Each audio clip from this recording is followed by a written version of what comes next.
Ooh, we had the audio adjusted this morning. So thank you everyone for coming tonight. This is our first workshop on objective design standards for multifamily housing throughout the town. Tonight, I am joined by my colleague, Tom Ford, who is the Director of Urban Design at M Group and also a principal, and then also Sean Manalo and Cristobal Soria Mendoza, who are associate planners with M Group and work day to day in the planning department here in Atherton. So with that, I'll turn it over to Tom and he can give you an overview of the workshop tonight. Thank you. Thank you, Brittany. Hi, good evening. Why don't we bring up this one? So what we've designed tonight is a brief presentation by me, and it'll be interspersed with opportunities for you folks to respond to some of the design issues that we'll bring up. Let's go ahead and share the screen. Okay, next.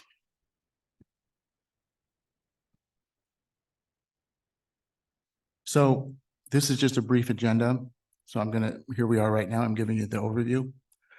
We're going to go through these following steps. I'm just going to give you the purpose of the objective standards, a little bit of California legislation review, talk about some regulatory tools that we can use to develop the standards. Atherton doesn't presently have a multifamily section in its zoning ordinance, so that's what we're trying to create. The bulk of the evening will be spent on what I'm calling design issues. So we're going to throw out a number of issues. I'm going to talk about, what they might be and how we might regulate them. And they'll be divided into chunks. And at the end of each one of those chunks, you can step up to the microphone and give us a comment.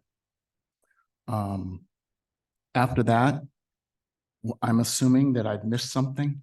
So after those design chunks, we want to hear from you. Hey, Tom, you didn't talk about windows, or you didn't talk about upper level balconies, things like that. And then we'll close with talking about next steps, where we go from here.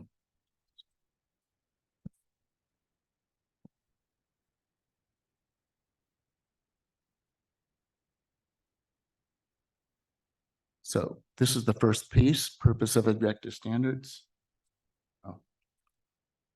Spacebar. So the reason objective standards have the term has come into use so much recently is it's a lot of the state residential housing legislation that started appearing around 2017. Many of you may have heard of SB 35. That was one of the first ones that kicked off a lot of legislation, and I don't think the legislature's done yet. So there could be 3 years from now a new piece of legislation that requires development only to be reviewed by objective standards. So what we're putting in place by creating these are a set of standards that you can use for the existing housing legislation, but also hopefully future legislation. I've worked on objective standards in a number of other communities. In Los Gatos and Montesrino, we have adopted objective standards. On November 9th, the Alameda County Board of Supervisors will adopt our objective standards there. And then we're also working on objective standards in Calistoga and Lafayette. This is the first community I've worked in to try to develop objective standards for which there did not exist residential design guidelines. There's no town agreed upon policy for some of the design issues, even if they're subjective, that talk about what the town's idea is of residential character, what are the things that are important in terms of residential development. And to my understanding, there's not even a discretionary review process. You design a house, you either meet the zoning ordinance or you don't, and you get your approval or you don't. So what we're doing is we're starting right here tonight. Part 2 will be at the study session on November 1st, and then part 3 will be the second workshop where hopefully we can build together what that design expectancy is from which we can write the objective standards. For those of you that have read your zoning ordinance, the finished product will look much like that, very dry, but very objective. There'll be a statement. You either pass it or you don't. And that's how development will be done. So that's how we go at preserving community character. I'll talk a little bit more in just a bit about objective criteria. And one thing that this does do is, once they're published, is it gives certainty to developers. What is acceptable, what is not, what do I have to do to be able to get my project approved, and what can't I do? Next. So here's just some of the legislation that's come down the pike over the last few years. I already mentioned SB 35. There's also the Housing Accountability Act, or sometimes called the HAA. The Housing Crisis Act, which responded and updated the SB 167. So you quite often hear these terms thrown around, SB 35, SB 330, and things like that. All of them require objective standards for the review of any project. If a standard is not adopted by the city council on the date that the application is presented, then there is no standard. It's only what's objective at the time of the application being made. Next. Oh, sorry. I keep saying next to Sean, but he already told me how to do it. So I spoke about SB 35 before. This is actually a piece of SB 35 where the state legislature has defined what objective standards are. So there can't be any personal or subjective judgment is really the thing to understand. So that if you take your plans and you go into the planning counter, planners on the other side, everything in your application has to be readily agreed upon by both parties. If the setback is 10 feet, it's 10 feet. You can put a scale on it, measure it, and it's all very objective and knowable for both parties.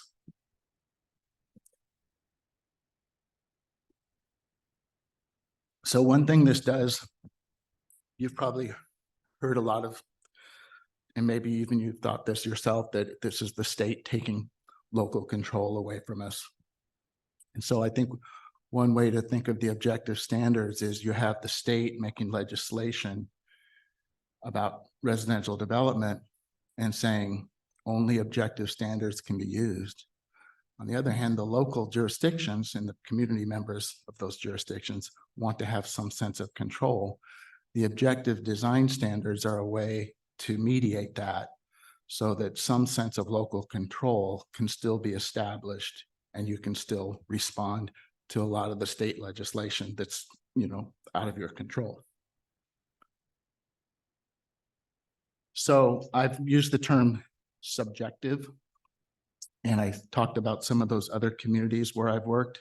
For instance, Los Gatos, they've got probably at least 15 different design guideline documents filled with subjective ideas, some for the downtown, some for multifamily housing, some for single family housing, a lot of subjective guidelines.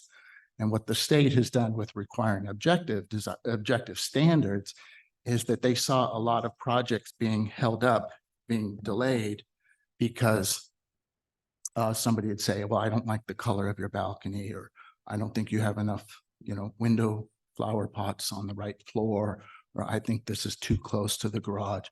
And so they saw a lot of projects being delayed by subjective decisions in that discretionary process. So they required that objective standards be used.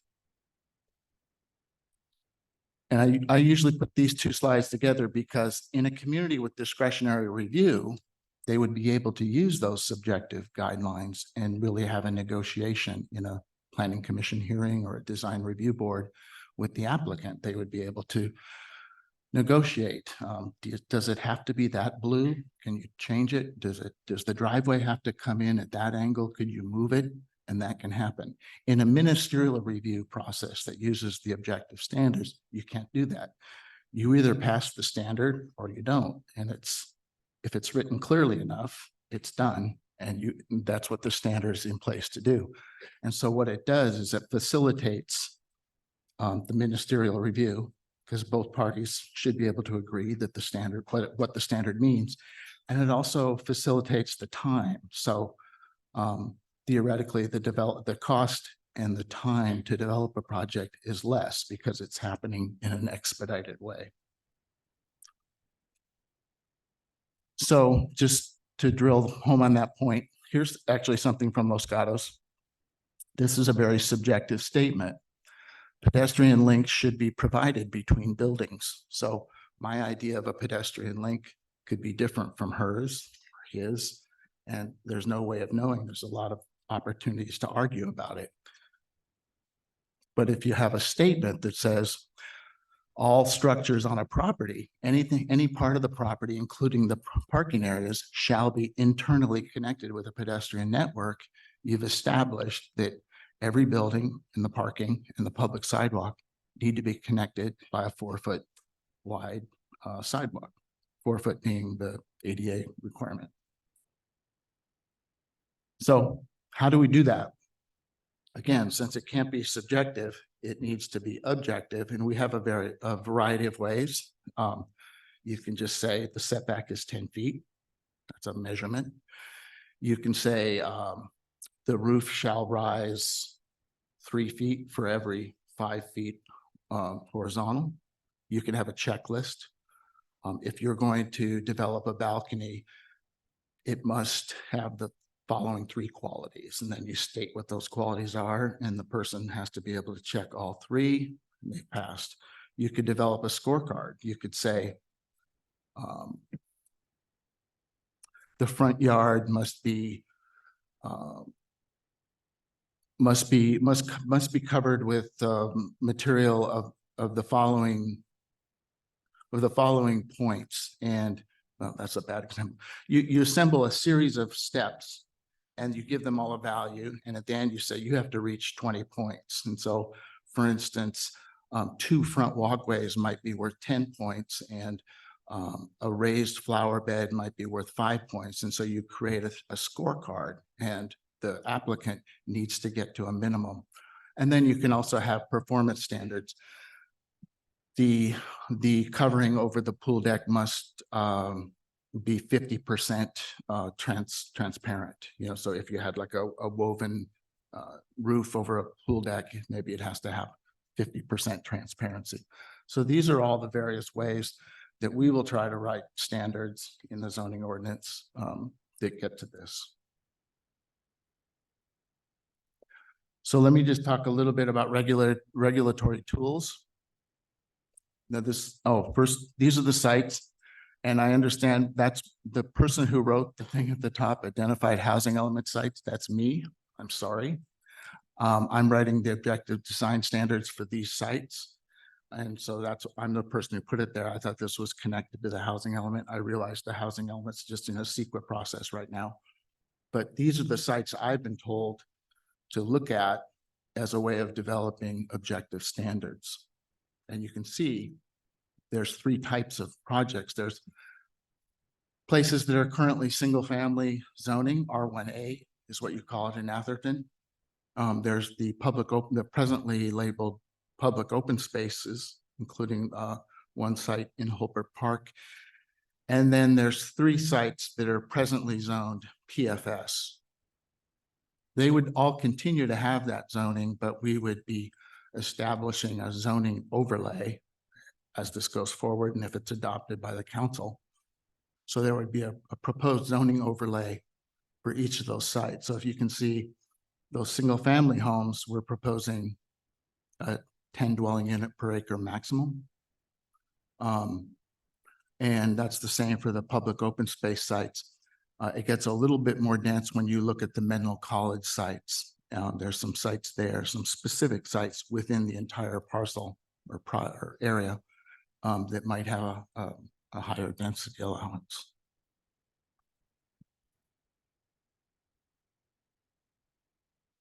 So this is the part of the presentation I call Planning 101. I realize many of you might know these terms, but I just want to go through this really generally so that you understand some of the tools that we can use to write objective standards and objective rules for multifamily development. So let's just take a hypothetical parcel. We're going to talk about something called floor area ratio. The floor area ratio is a ratio. And it's the ratio of the square footage of your project to the square footage of your parcel. So what we're showing here could never be built probably because it's 1.0, but we're saying that for a parcel, doesn't matter what the size is, if your floor area ratio is 1, then you cover the entire site. But what if you want to have a 2-story building? 2 stories with a 1.0 FAR would look like that. So half of your site suddenly becomes not built upon and you have a 2-story building. A 3-story building, again, you would have the entire site, but your floor area can only be 1. So if your site is 100 feet by 100 feet, your building can only total that, and you can do it in 3 stories if your height allowance allows it. So the next thing that you don't presently use in your single family, but it's worth talking about, it's a tool we can look at. It's called lot coverage. And so here is 75% of that same lot is covered by a building, or quite often it's written as buildings plus accessory buildings plus hardscape, like pool decks, asphalt in front of the driveway, things like that. There's different ways you can write it. It can be just about buildings, or it can be everything that's impervious. Here's 50%, and then here's 25%. Again, so that's lot coverage. It's a little bit different than FAR. So then there's setbacks. Setbacks, the FAR and the lot coverage are usually, they use your entire parcel to figure that out. So if you have a 10,000 square foot parcel at 1.0, then you can build 10,000 square feet. But once you throw setbacks into the mix, a front setback, 2 side setbacks, and a rear setback, you're left with the bright green area, which is your buildable area. And that's where you put your FAR or your coverage. So now we're going to break into the design issues. We're really getting close to a place where you guys can give us some of your ideas. Before we get there, when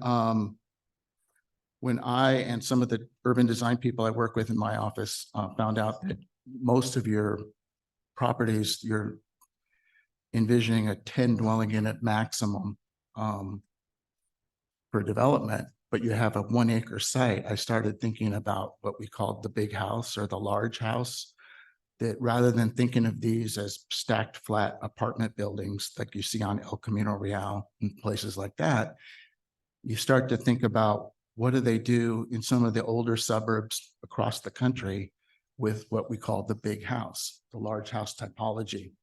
So most of my imagery here today is going to be along that line of looking at these large house typologies and trying to understand if there's a way to use that kind of frontage detail, entry detail, roof form, the form of a house, but a big house, and envisioning it as multiple units within that structure. Because if you remember, some of the sites I've been assigned to look at have that 10 dwelling units per acre, which I understand for you folks is a lot of dwelling units on an acre, but as in many of the communities I work in, it's not that big, and it allows us to look at that big house typology. So I have a few images about that. This actually is just a diagrammatic image of a, how do we move that thing off? A diagrammatic image of, it's actually a 12-plex. It's a 3-story building on a 14,000 square foot parcel. And there's 12 units, 2 entries, standalone garage. Each unit has its own parking structure. So the reason I thought it might be interesting to get your reaction to this is what happens when you take that same building and put it on a 1 acre parcel. Suddenly you have the same building, but you have a lot of land around it. You have a lot of space. You still have the separated garage, and it's just something you could look at. Here's another example, a courtyard typology. Excuse me. Oh, now I got to go back. Courtyard typology. This is a 6-plex. Again, so it doesn't meet that 10 dwelling units per acre, but a designer could make a courtyard typology into more than 6 units. And if you look at that on a 1 acre parcel, that same building, the same 6 units with their 6 garage spaces, this is what it is. And there's still a lot of land. It doesn't need to be where we've positioned it, depending on where we decide the setback should be, depending on what the lot coverage is, depending on what the FAR is. We can put this in a number of places. So that's just an image I wanted to throw out to you folks, but if you want to talk about any other kind of development typology here, that's fine. So let me just go over these. These are the issues that I wanted to talk about and then get some feedback. Setbacks and height, we've talked a little bit about. Site coverage, we talked about. I have a couple of images about building massing, and then it'd be interesting to hear what you folks say. Site design, some issues of like, where should the pool be? Should it be screened from other property owners, from the street, things like that. Screening and walls. I notice when I drive around your town, there's a lot of walls and beautiful walls and fences and things like that. So I have a feeling it's important, not just at the street frontage, but between properties. Facade articulation. We generally cover this in most of the standards that we do. When you have buildings that have such large front setbacks that you have here, it may not be as much of an issue, especially if your building is behind a screen or a wall, but it's still worth talking about. Parking, both location and how you access it and how the development units access it. So those 9 or those 1, 2, 3, 4, 5, 7 issues, we've broken into 3 groups. And then we have one issue at the end, which we're calling other issues, because I'm going to assume that I missed something. So we want to just make sure that you guys have the opportunity. If you haven't said something up above, or if you have, you still have an opportunity to talk about an issue that we may not have covered. So every now and then we'll get to a comment like this, a slide like this. And I've set this up so that the issue that I will have just talked about is in orange font to the right. And the other ones, just for your reference, you can say, oh, we already talked about setbacks and height. Oh, we're going to talk about parking in a little bit, so you know it's coming. And since we're the ones who have to write the standards, it would be really helpful if we, like when you come up and want to talk, if you know what your goal is, like, Tom, just make sure there's no balconies looking into the next door neighbor's pool deck. What is the goal? And then what are some ways that we might achieve that? You know, don't have balconies on certain floors, or don't have balconies within X feet of the property line, things like that. So that would be helpful. You can say whatever you want. I'm just saying, to be helpful to us, since we have to go away and write the objective language, it would be great to know what it is you'd like to achieve and how we might achieve it. So I'll get started here. Let's just talk about setbacks and height. Your single family homes already have a pretty generous setback. I think it's 50 feet in the front, 60 feet in the front, 60 feet in the back, 50 feet on either side. Is that what it is? Okay. So these are, this will be a new overlay zone. So we can use a different dimension or whatever. Again, it gets back to that developable area that we want to make sure that there's enough of. This is just 3-story building and a 2-story building. The building on the right is actually 3 stories. If you look at the way they use the roof and they inhabit the roof, or the attic, if you will. I would say the building on the left is at least 6 units, if not 12. It has a single entry, and it has obviously two units on the ground floor and 2 above and 2 above. So there's 6 units right there. But the building doesn't look like just an apartment building that's got 6 floors of apartments. It's has some character on the street. There's some issues with the window detailing, the porch, and things like that. Same with the building on the right. There's a lot of different things going on that help give it some functioning. So now I'm going to look at a typical 1 acre Atherton parcel. And next. So here, when you apply your setbacks, the front and rear 60 feet and the sides 50, you're left with that developable area. That developable area is approximately, if this was really a 1 acre site, it's approximately 10,000 square feet. And it's within that you put your FAR and your height limits to use. So for instance, your single family height limits are 30 feet and 22 feet, 30 feet total, 22 feet at the sidewalls. There's some ways to maneuver that if you adjust your side setbacks. But then it also allows, it's quite a big area, that 10,000 square feet. So you're able to put a house, here's a 6,000 square foot house on 2 floors, and you can see how this works.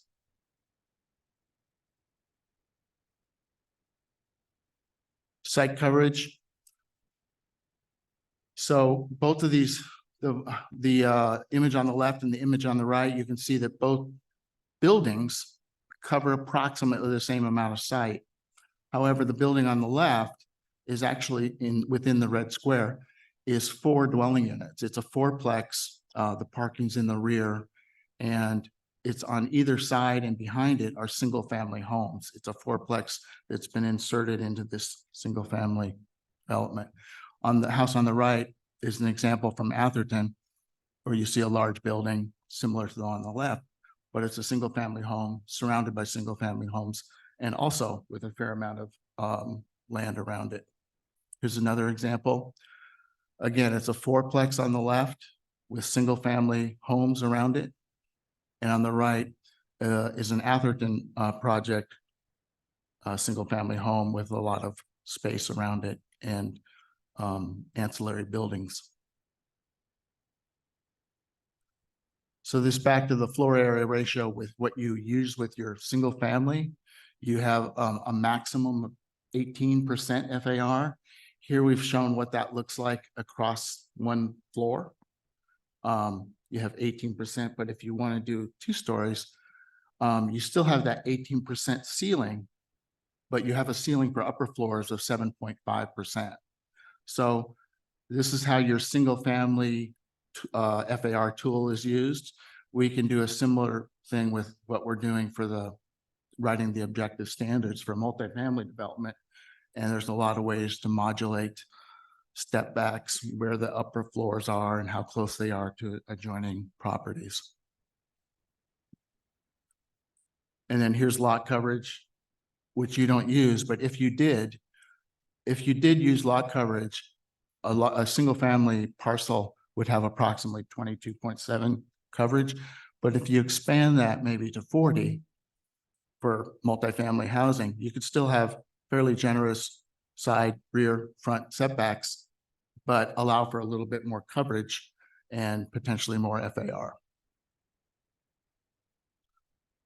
So this is the first break based on just the material I've sent so far, not just the design material, but also even the introductory material. It would be great if you have a comment or even a question. And I think because we're recording, we want to make sure everybody comes up and uses the microphone and you can make your comment. And I don't know how you do it, just whoever. Process, can we just go? Go ahead and line up. Again, the point of using the microphone is so that we can actually record the comments. Frequently, when we go back and we watch videos of this type of session, you can't really hear the comment that somebody might be making from the back. And that's especially true when there's a dialogue back and forth. So what I might do because it's just natural for sometimes there to be some back and forth, I'll try and paraphrase it just so we get it in the recording for the benefit of all of those who aren't here tonight, but are listening or watching in the future. So with that, and we also. And then one other thing, Sean is going to be taking notes so you can see your comment live, and we will be taking this to the Council Planning Commission study session, these comments that we hear tonight on November 1st. We also don't have a time limit set up for everybody tonight. The hope was that we could pretty much focus on the particular issue that's representative of the break here. So if you could keep your comments again specific to site setbacks and height and site coverage, that will help keep us timely. Thank you. Go ahead. Thanks. Yeah. Hi, Renato Iverson. I'm on 560 Middlefield Road. And, based on what you just mentioned, Brittany, I would like to go one step above, and I just wonder if we have an objective criteria or for the sites that we picked, because I haven't seen anything. So I appreciate if you can let us know, or if we don't, why don't we have it? So relative to the site selection process, that was something that happened at council over a span of, I believe, 2 years. And where we've landed at this point is that the council has identified the sites that are presented on the map and listed on the back as eligible sites that are being looked at for CEQA purposes. I know that at the last meeting that we had on September 20th on this topic with the council, there was some desire to, before we look at CEQA, we should establish the objective design standards. That's not how this process typically goes or really ever goes. CEQA is usually, CEQA is always the first step of any development project because it starts with identifying what the potential impacts of a project are. Given the time constraints, however, of this effort, we're not waiting for the CEQA process to conclude. We're exploring objective design standards early and now so we can give a sense of what those might look like when it comes time for the council to make a decision. So what would be really helpful, I understand that a lot of you might be here because you are objecting the fact that your site is even on a list, or you might just be opposed to multifamily housing, period. I'm not deaf to that. But we are still on a course where we are moving forward. Those sites are under consideration. So in the context of that, if they were to get approved, what are your primary concerns and what can we do to address them now? So I know on the 20th of September, an individual on Frederick was very concerned about potential privacy impacts and what the massing would look like. When I say massing, I mean the extruded volume of the building. So setbacks and height. This is a really opportune moment to say, I'm concerned about visibility into my rear yard. I'm concerned about visibility into certain areas. I want to see a height limit that's no more than a single family home. Or I don't mind additional height so long as it's pushed towards the front for certain properties that are along major corridors where locating massing towards the front of the buildable area is more conducive to protecting my privacy. So these are the types of things that are beneficial for us when we're trying to ride this line between, we know that you're not in favor of multifamily housing, but we need to come up with something to give the council to have for consideration. Yeah, no, I get all that. And then for the record, I understand we have to have, right, multifamily housing. It's just, I think it would be just in fairness for us to understand how are we going to pick those sites, right? Would be great to understand it as well. I think we don't have an exit out, or a way to avoid that, right? But I think for the population, it would be great to know, right, the residents, how we're going to pick these sites. And because I think even based on the current number of sites, it's just not enough, right? We're going to need more. So it'd be good for all of us to understand how we're going to go about that. Thank you. Thank you. Hi, Jed Riddle, 97 Frederick Avenue. We've been living in Atherton for 30 years. On the setbacks, there's no reason to change the setbacks. 60 feet is what we bought. It gives us the character of our communities.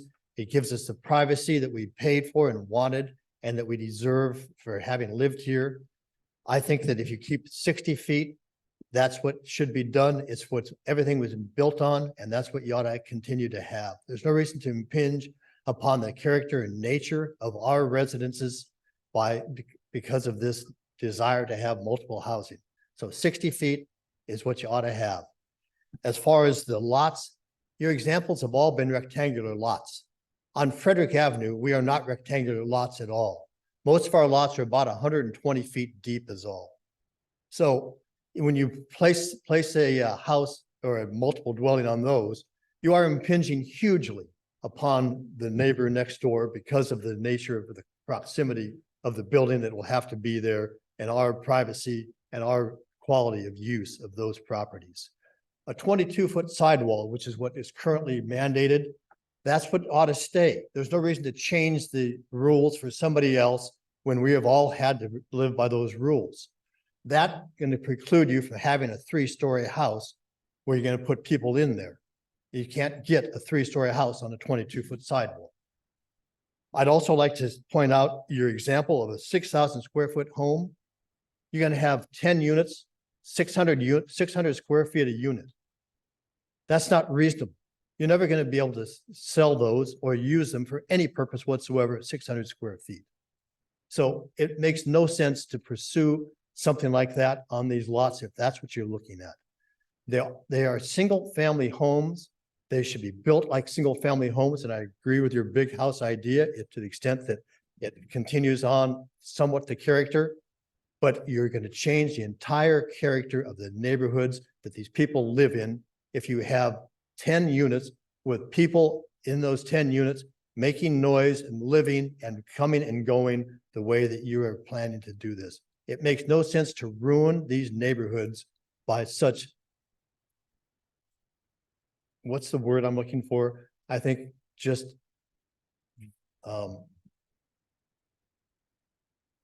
it's a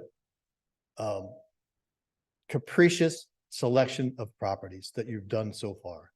And I think that if you look at specifically Frederick, which is impacted by the roads or the homes on Bay and the corner of Ringwood, you'll see that those do not lend themselves to continued privacy.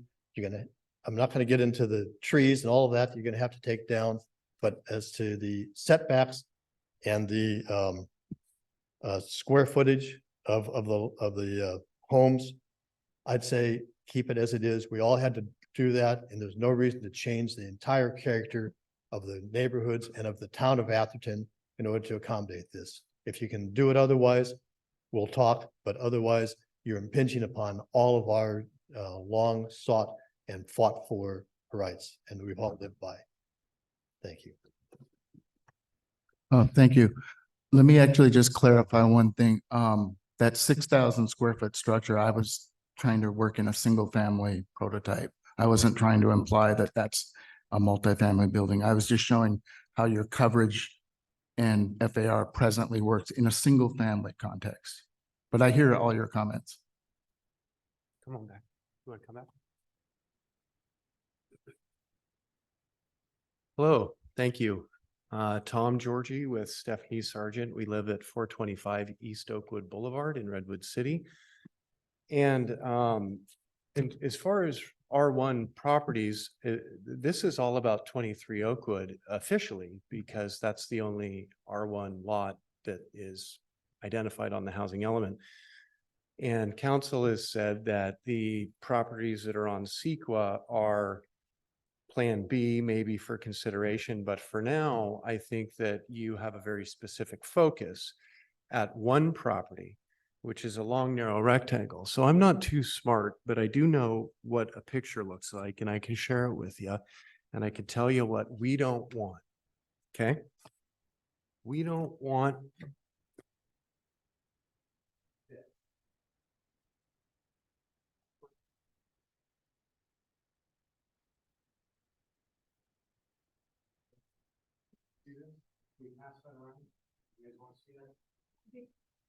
so Can I ask, so what you've presented is a view from my your backyard, my house backyard looking over from your my pool pool. and the perception of a multifamily house from that Yeah, perspective. because this property now based on the. Well, can I ask just a quick question? I'm assuming you had that designed. I did it myself with Okay. my teenage daughter who can do Photoshop. And we proportioned a 2-story house about 20 feet from the fence. Okay, perfect. That's what I was trying to Yeah. ask, what the setback from the fence line Yeah, was. That's all I that's it, wanted but to that's a understand. guess. It's rough and that's our worst fear. Now, I don't know what you're going to do with the setback because Arata has got his friend Whitmer to get 10 units per acre on here. which with the bonus and affordable, that's 18 units. Now, this is a long, narrow road. Now, Menlo Fire, they don't like dead ends. Mhm. So this is going to have to be two roads in. I don't know how they can fit 18 units onto this property and not jam them up against the fence. Tom's already talking about reduce or increasing, I don't know what you call it, whether it's ratio, whatever, to cram more in. And I can see the bent you guys have is to get Atherton approved. The way you get Atherton approved is you jam more units on these sites and make it easier for a developer to do a project. So the tenor in the direction of what I'm hearing you say is going the opposite direction from what I want as a guy next door looking over my fence now. No more naked sunbathing. I got people looking in my bedroom window. Because right now we don't have that, and that sounds like what we're gonna have.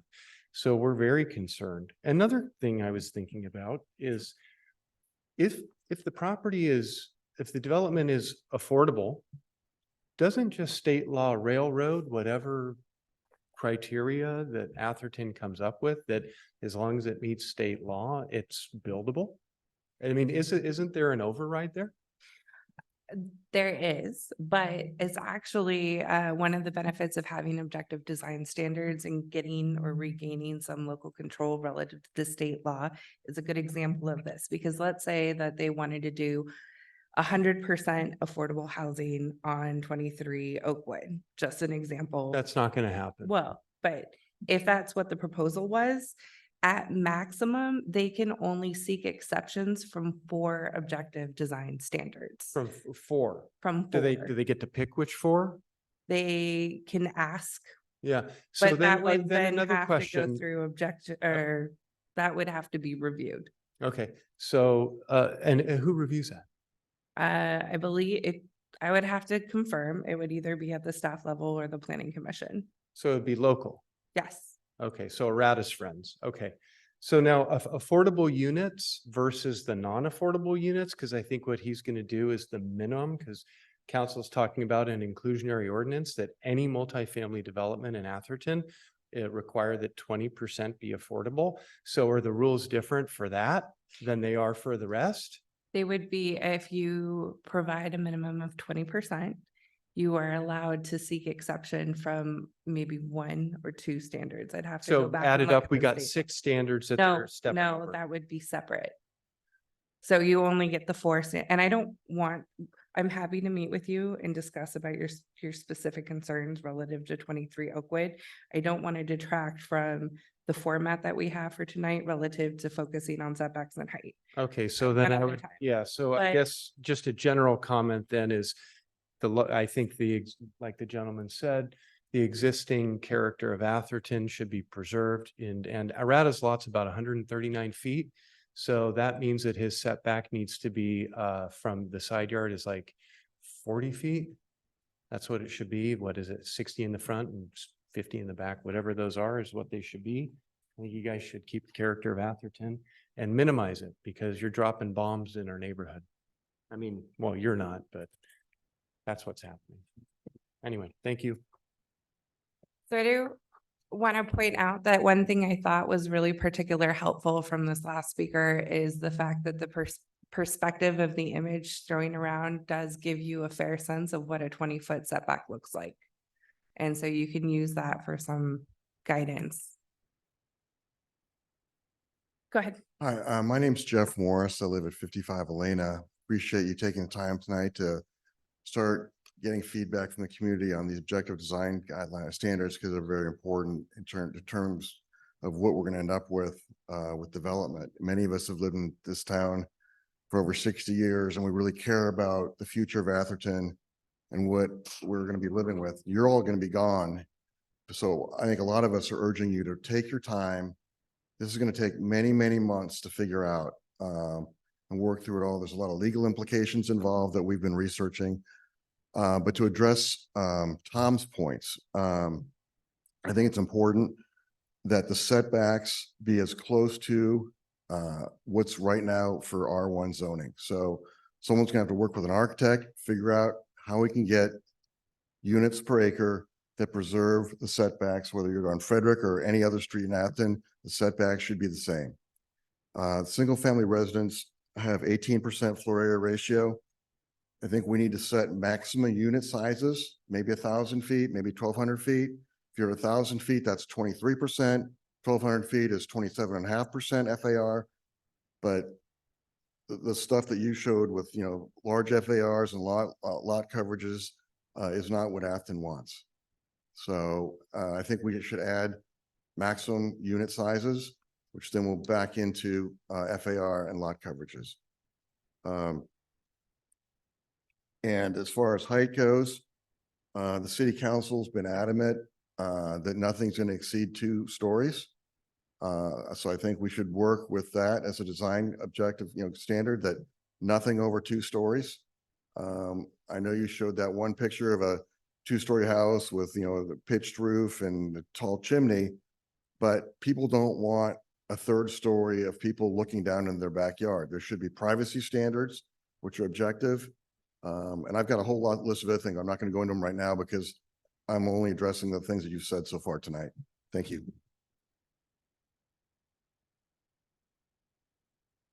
Good evening. My name is Gerda Ungerman at 74 Laburnum Drive. I've lived in Atherton for almost 40 years.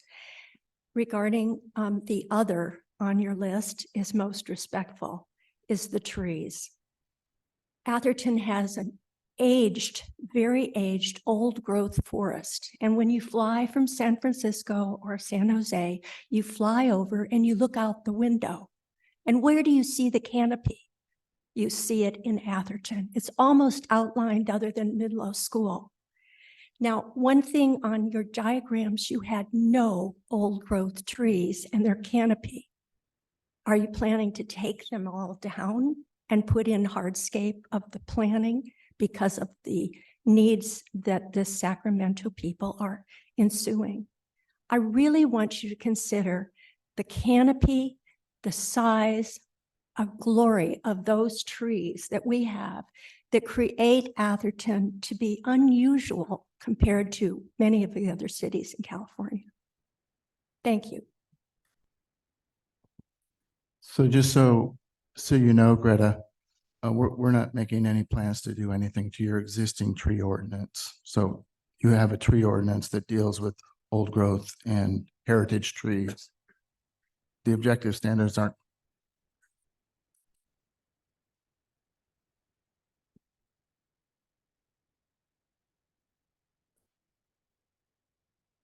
Can I have you come up to the mic? Thank you.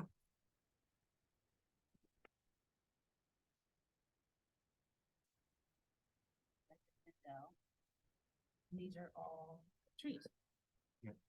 23 Oakwood, the backyard is an antique walnut orchard, and they're all heritage trees. And there's no way This that is the you view can I have. go without taking out an antique. Can we, Full story. can we keep this? Mhm. Okay, so just for the recording, I want, For 23 Oakwood.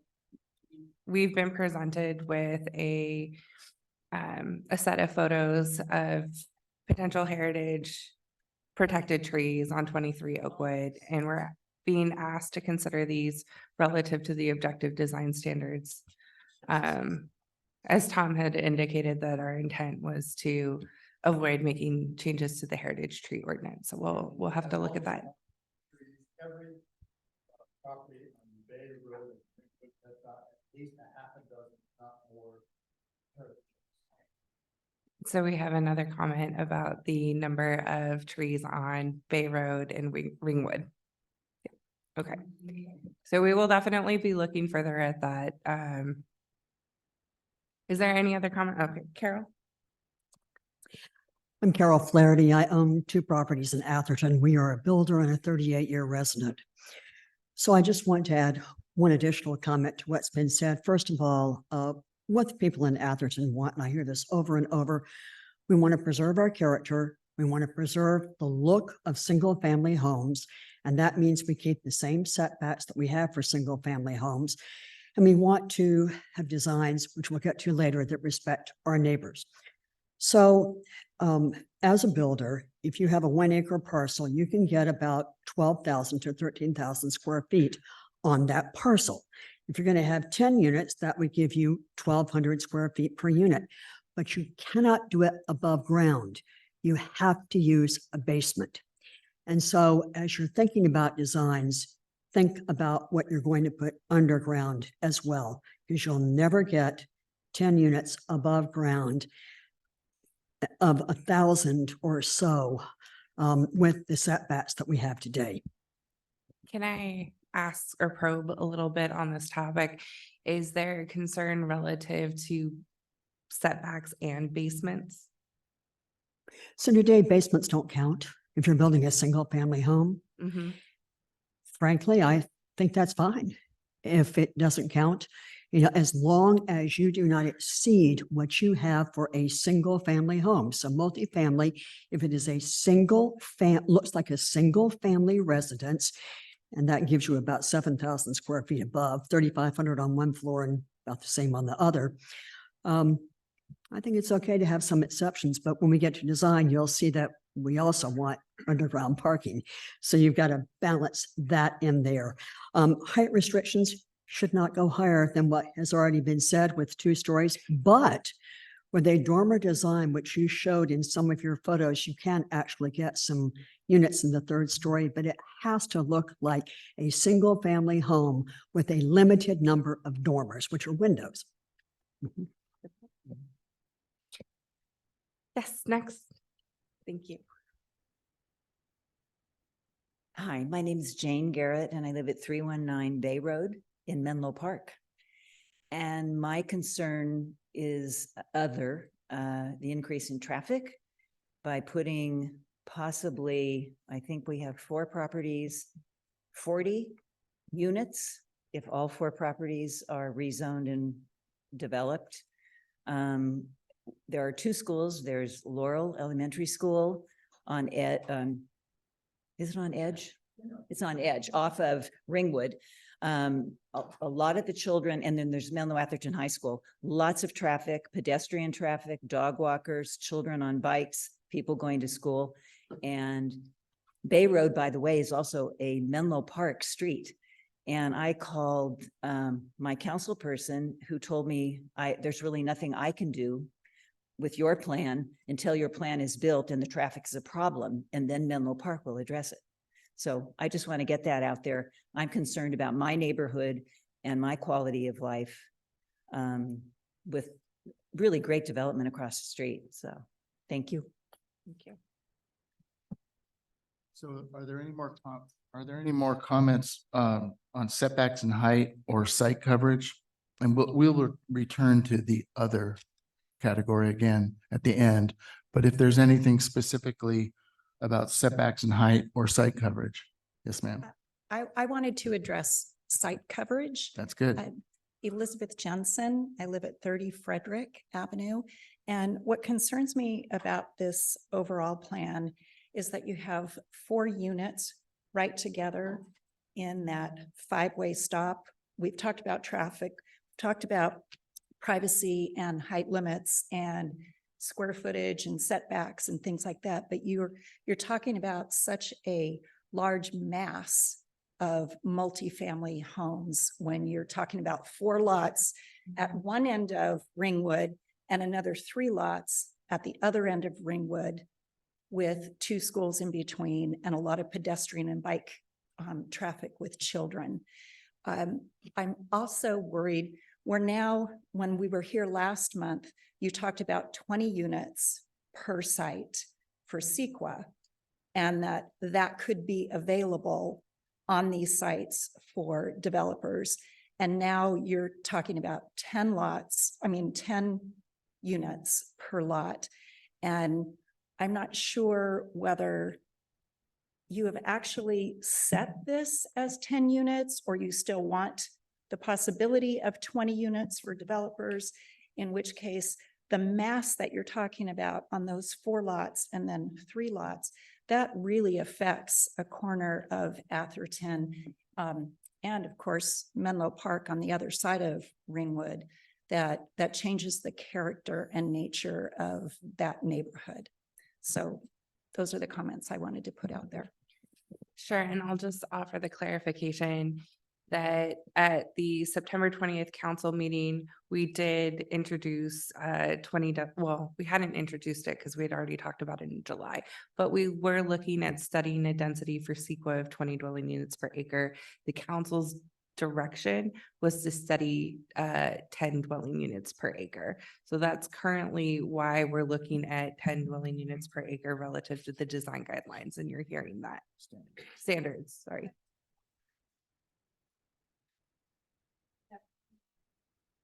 If you're setting 10 unit minimum, that we're actually sticking to that and not having the possibility of going even beyond that.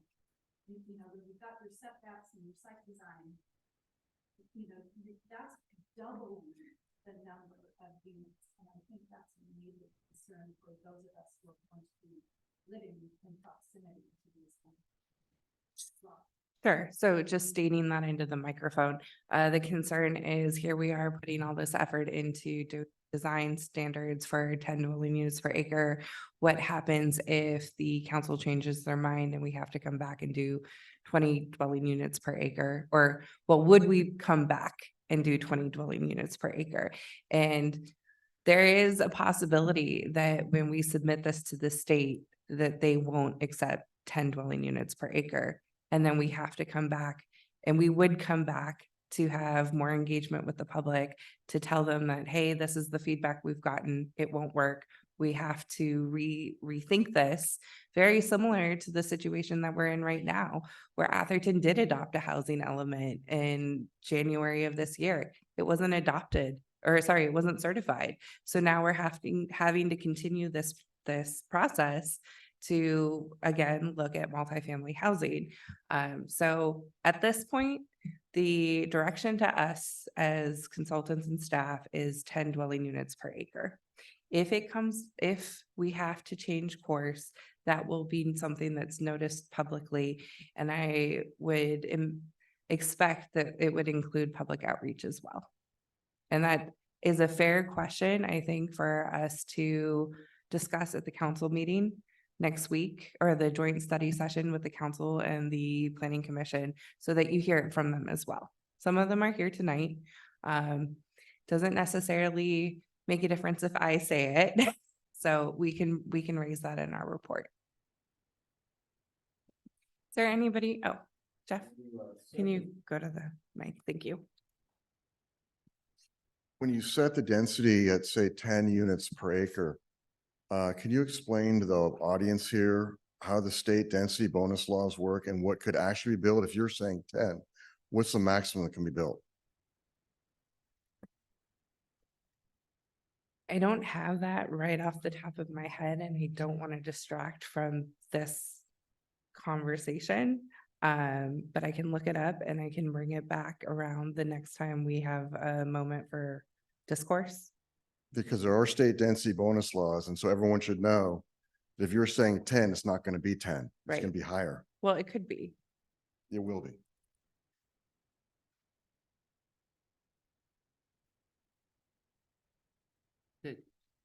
Let's move on to the next. Oh, Hi, David Rini. I'm at 224 Oak Grove. I just wanted to understand what constraint is there that we're running up against that would require changing the setbacks? I just don't understand that.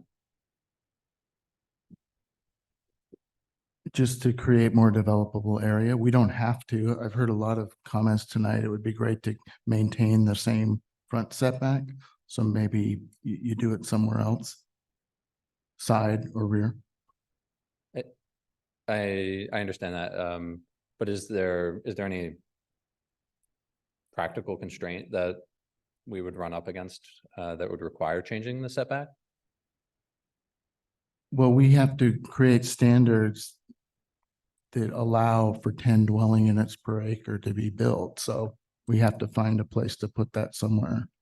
Got it. Okay, thank you. But as you saw in that one drawing, using your existing SR1 setbacks, there's still 10,000 square feet in the middle of an acre. And I understand that not every parcel is square. But there is still a piece of land that's developable. And in order to get 10 units per acre into that area, you might want to play with the setbacks a little. Yeah, But what yeah. I've heard very clearly in this first segment is that at the very least, the front setback should honor the neighborhood context. Yeah, Well, okay, so somewhere there's gonna have to be give and take. Great. yeah, so I appreciate you, answering that. My feedback then, would be, I think we should keep the setbacks, in line with the R1A setbacks. And, you could, like you said, the buildable area works out on those acre lots to be like 8 to 10,000 feet, and it seems like 800 square foot, 800 square foot units. I've lived in an 800 square foot unit. Yeah, that would be my feedback. Thank you. Thank you. I just have a question. And it's, I'm Elizabeth Larocque, I live at 1 Frederick Avenue. But just about setbacks and the kind of, I guess, support that has come from the room of not changing setbacks, but also your acknowledgement that something has to give from somewhere likely. And I'm just curious with where people are at. Is it actually front setback that people would want, that people would be most willing to sacrifice? Okay.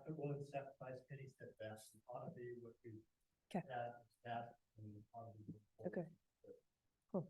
Exactly the same as.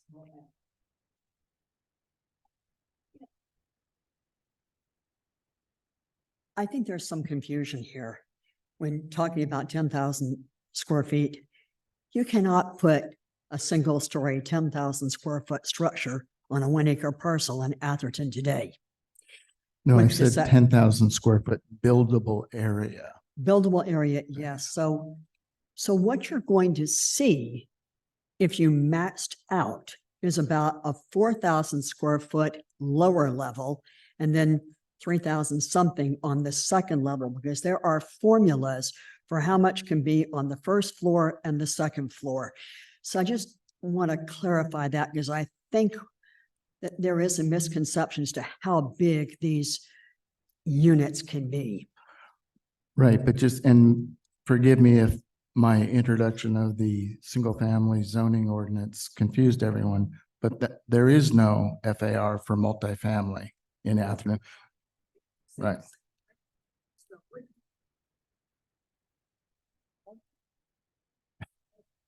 Okay. So can we move on? Okay, so the next issues, we have 3. We're going to talk about building massing, site design, and screening and walls.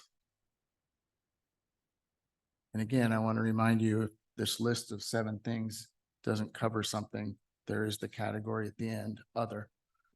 So again, here they've modulated the floor area ratio. You can see the building on the left has a upper level setback, so it clearly implements a different FAR on the second floor than it does on the first. A similar approach on the right. Next.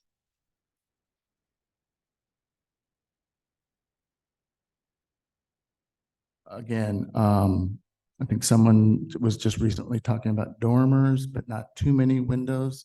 It allows you to have an upper floor that's still habitable, but it and in a 9 or 10 foot floor to ceiling building, you could actually fit 3 stories and still come in under 30 feet, 32 feet. Again, on the right, upper floor setback so that there's a main facade and the building sets back. This, I think, is going to be an important issue for some of you, just based on what I've heard so far, and that's the privacy from upper level development, or if you're on your pool deck and there's upper floor. So what should the standards about balconies be? What should the standard of the sill height of a second story window that overlooks a property within 30 feet or something? So what are some of the, again, standards that we can write that are can control some of that. A courtyard typology, I showed an image at the beginning. It allows for a multifamily development to look like a house or a big house from the front, but there's actually a big courtyard off of which different units would take their entry. So we can, if that's possible, we can write standards for how that typology could be developed. What are the standards for that open space, which is semi-private? It would open onto the street. People could see it from the street, potentially other parcels. So what are some of the rules that might apply to that?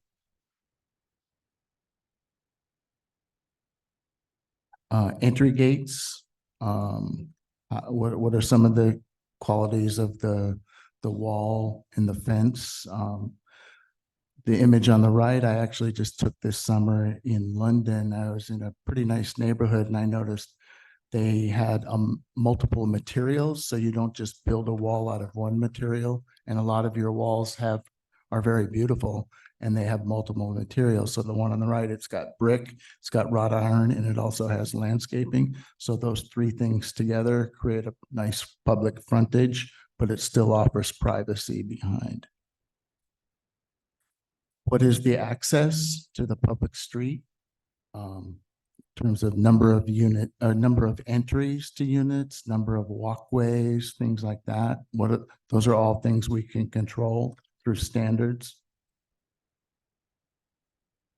And then shared amenities, not the neighbor's pool and sports courts, et cetera, but the ones that might come with the development. What are some things we want to write about those in the objective standards? Site lighting, this is really important, particularly if there's a parking area for multiple units and they're accessing their residential unit. What do we want to say about lighting, direction, how much? So it's still would be a safe environment, but it's not overly lit.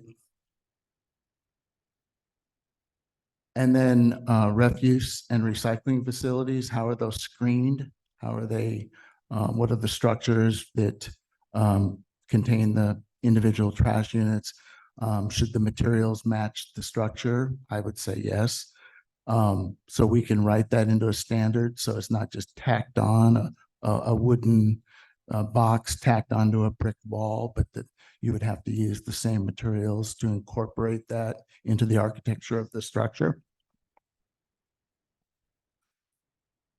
And again, fences and walls. So what are some of the qualities? And I think these are both Atherton images here. So what are some of the qualities and materials that we want to see and not see? What are some of the prohibited materials in the front fences and the front walls? Landscape screening, sometimes the fence can be just a plant that's trimmed and taken care of, maintained. You see on the left, there's two materials. There's the brick stem wall with a higher plant behind it. So we're at another break. I just threw out some images and discussion about building massing, site design, screening and walls. So again, just like the last time, if you've got comments about any of those, know that we'll next be talking about facade articulation and parking. And then of course, there's the big bucket at the end of the night, the things we've missed. Tom. Thank you again. So next door to our home, with the density bonus, there's going to be 18 property owners.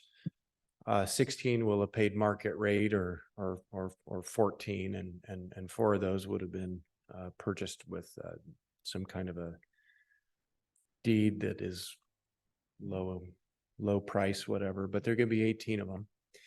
And so who maintains that fence? So it's a question going forward. I think that it should be a standard, should be that the developer is responsible for a period of, I don't know, 30, 40 years. And, you know, I don't think it should be a wood fence because you know what happens. They're going to build something and it's going to start to deteriorate. And I have concerns about my shared fence with 18 neighbors for the next, I'm 48, God willing, 40 years. So I think that any fence, a side fence, that's the one I'm concerned about because the entire length of my property is immediately adjacent to 23 Oakwood. I think it should be a masonry fence or some combination, some beautiful, like what you saw in London, Tom, something just like that for the entirety of the property. Or an easement that is maintained separately by some entity, but I don't want to have to rely on 18 people next door to maintain a fence. And in terms of screening there, like we just looking at, I think that, I mean, in my heart of hearts, the only way I think that we could have any semblance of the privacy we have now is that if I'm sitting naked in my chaise by my pool, that nobody can see me. And, you know, so whatever the landscaping is that goes in there, I'm also concerned about the long-term maintenance of that, the long-term maintenance of the landscaping. I think that all needs to be codified and that needs to go to the developer. So if this is a big money grab for whoever builds this thing, I think they should have some costs associated with it, even if they're punitive. And I hope that this isn't one of those objectives that they could sidestep because this impacts me directly. So those are some concerns I have that are off the top of my head. Thank you. Thanks, Tom.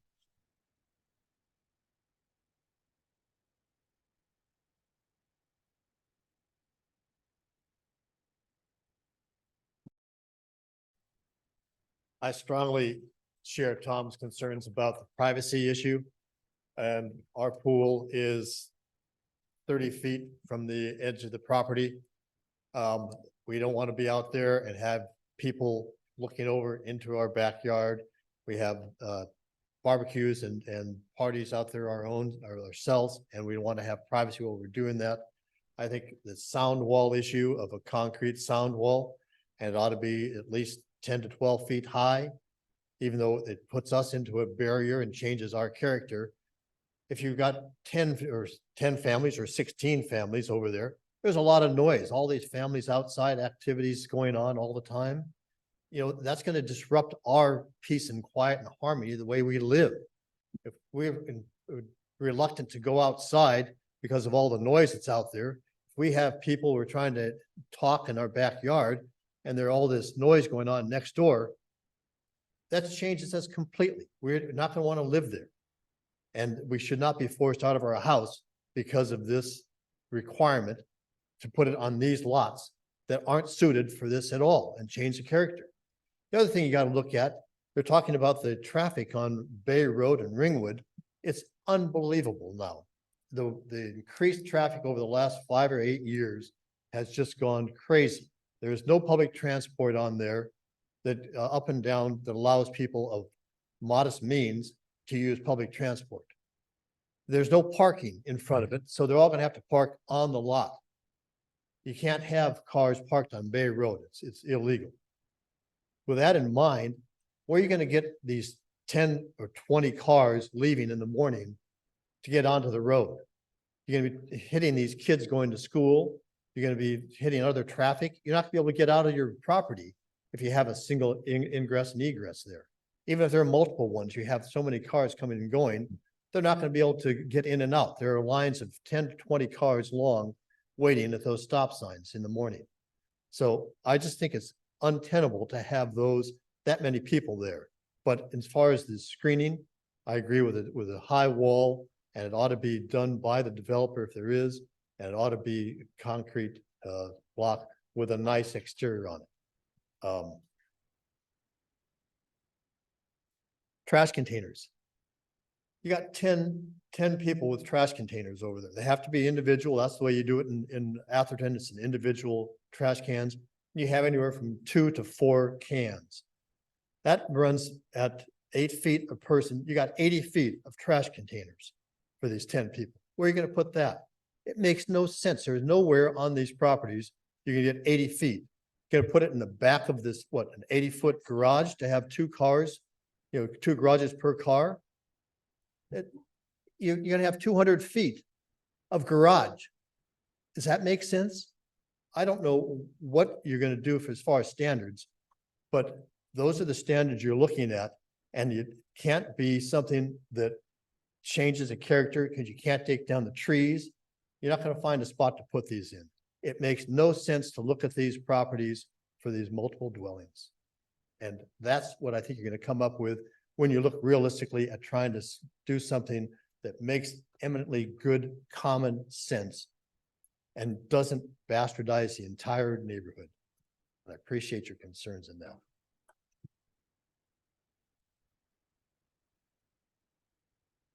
Elizabeth Jensen again.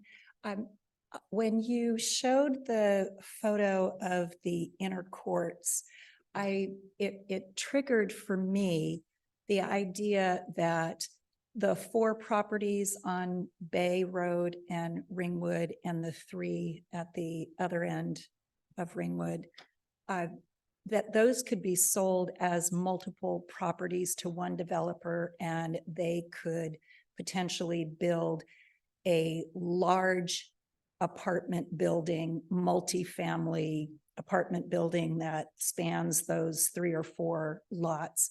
And I'm hopeful that you also consider that potentiality and what that's going to look like for the neighbors and the privacy, and how you'd handle those standards with courtyard space or breaking up the building rather than have a 4-lot building to house all of these multifamilies. And it's just when we get back thinking about the site, the massing on the site, how that could be impacted if there are double, triple, quadruple lots, and what happens in that event. Thank you. Hi, Renato Iverson again. Just want to thank you guys for having this because it's great to hear all the different opinions and concerns. One quick question though is, have you seen a town or a city being able to avoid this in California since the law passed? Avoid, Of having, forcing avoid it doing down to. objective standards. Exact, and the actual having these plans in place with, approved by the state. We have to do this, correct? There's no way around it. You don't have to do objective standards, but without them, there's no The rules. contractors can, And yeah, exactly. Anyone can do it. There But are, so- yeah, Yeah, correct. nobody has been able to fight this with the state successfully so far, correct? No, and I would say that the city manager, I think, just alerted us to a lawsuit that was settled in Southern California with the state and city of Coronado, where they had been, the city had not been moving forward with their housing element, and they have now settled, and they will be pursuing a certification for their housing element relative to AFFH, affirmatively furthering fair housing. I did see that as one of the issues that was part of the settlement. And that's frankly the issue that we're solving right now. It's not a numbers issue with the regional housing needs allocation. This is about achieving compliance with AFFH. And do we know the minimum number of units needed for Atherton? No, we don't know the number, the ideal suite number of sites that we actually have to select at the end of the day. Thank you. Even I wanted to make a comment. I've already made it, but we're talking about building massing. I think it's really important that you set maximum unit sizes, 2-story maximum, no exceptions. And then we back into what an FAR would be. The FAR for single family is 18%. It's probably going to be a little bit higher, but not much higher for multifamily. I also think as it relates to the housing element, I was forwarded an ADU document earlier today. I haven't a chance to read it, but I think the state's modified the ADU rules to allow more per parcel. And I think the 280 that we're asking for, we might want to consider raising that because there's going to be more ADUs. That 280 was based upon a set of assumptions now that are may no longer be valid. So we should explore increasing the 280 to maybe 300, 320, and it's very valid. If we thought we could get 280 under the old assumptions and old rules, we can get more with the new rules. But I think it's really important that we, 2-story maximum, no exceptions. A lot of people are worried about their privacy and that's going to protect it. Keep the setbacks, keep all the things we talked about. Can you stay up for a second? You had asked about the density bonus program and the minimum increase for a density at 10 dwelling units per acre would be 15%. So that would make a project eligible to seek 2 additional dwelling units and get 2 concessions or waivers, but they would have to seek approval from the city in order to do that. And so I'm still looking at the nuance of the law to see if that's something that would be done at staff level ministerially or would be kicked up to planning commission or even city council.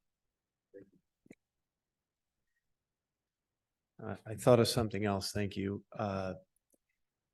These are objective standards, and sometimes I wonder how that really works because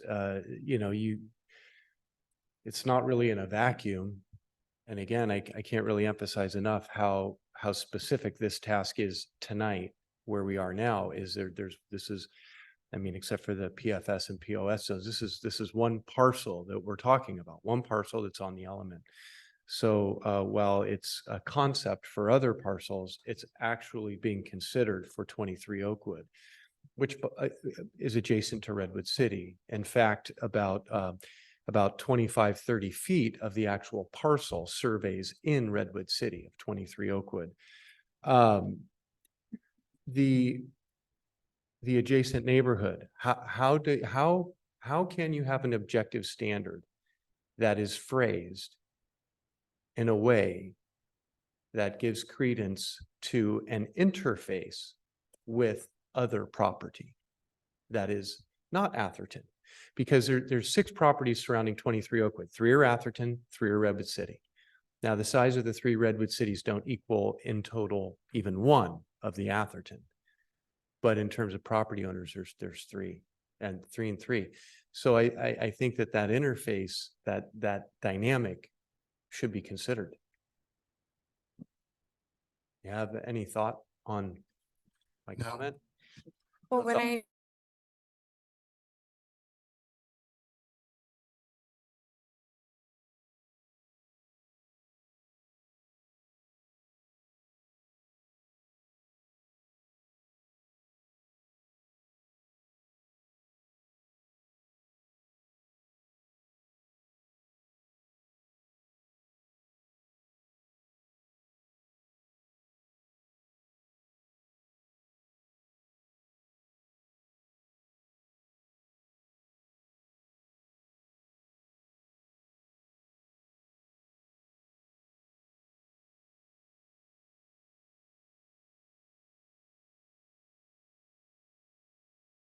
Developing objective design standards for the purpose of developing multifamily properties in Atherton. And, these POS and PFS zones, they have a lot more space, but this 1.52 acre lot is the only R1 lot. And so all of the stuff we've been talking about seems to be for that. And it abuts houses that are much smaller. So when you talk about massing, it's incongruent with the adjacent properties. So how do you consider location, which location is subjective, right? It could be any property. And if you're in the heart of Atherton and it's 1 acre, 1 acre, 1.5 acre, 1.5 acre, your massing guidelines can make sense. But when they've said, get this development out of my face, and they've pushed it up against the border and it's adjacent to Redwood City, how do you factor for that? Okay, thank you. That's because my that was question. actually really helpful. And I think I kind of understand where you're coming from with your concern. And that's the fact that the buildings neighboring in Redwood City aren't as broad and aren't at the scale of the buildings in Atherton. So when you're dealing with proximity, how do we control with that? A lot of times in planning, you'll hear as a subjective statement that you have to design sensitively to the context of your neighbors. What that ends up meaning when you translate it into an objective design standard actually kind of segues nicely, I think, perhaps into what Tom is going to talk about next, which is facade articulation. It's more than just the facade, it's actually massing or bulk, where if your typical Redwood City house is 50 feet wide or 35 to 50 feet wide, but your typical Atherton house is 200 feet wide. That's a terrible dimension, sorry. 75 feet wide. You're asking that the facade be broken up or the massing be broken up in a way that responds to the character of whatever is neighboring. And so what I would say the challenge is for us is that I keep hearing from your statements is that 23 Oakwood is a different shape lot than the other ones that we're seeing. And really all of these private lots are raising very similar but very unique situations that we need to make sure that the standards are addressing in the event that those lots are selected or they are developed in the future.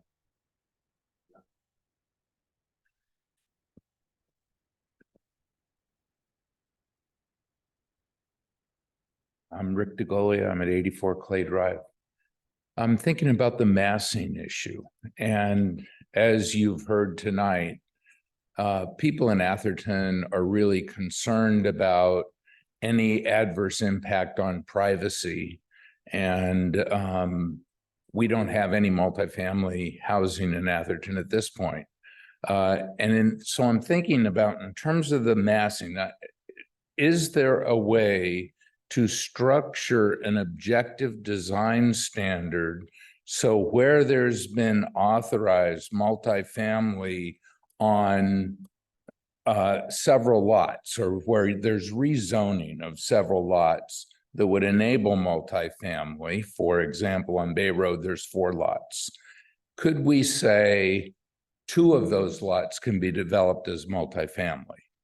But so you're addressing the massing, and a number of people have commented on the potential adverse impact of having a large number of multifamily, both in terms of noise impact and massing it in their community.